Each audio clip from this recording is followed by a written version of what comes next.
कामकाज बंद न पडलेलं अधिवेशन, सत्ताधाऱ्यांनी थोपटली स्वतःची पाठ, विरोधकांनी नाकारला दावा.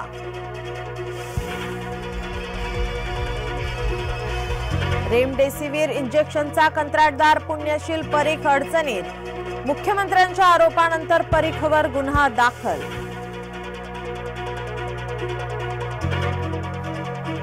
लोकसभेत 3 महत्त्वपूर्ण विधेयके मंजूर, फौजदारी व्यवस्था, टपाल तरतुदींमध्ये महत्त्वपूर्ण बदल. ठाकरेंच्या भ्रष्टाचाराचा मुख्यमंत्र्यांनी वाचला पाढा, कोविड काळातले उद्धव सरकार भ्रष्टच, मुख्यमंत्र्यांचं वक्तव्य. महाराष्ट्राची बदनामी थांबवा, गुन्हेगारीच्या आकडेवारी संदर्भात विरोधकांना फडणवीसांचे रोखठोक उत्तर.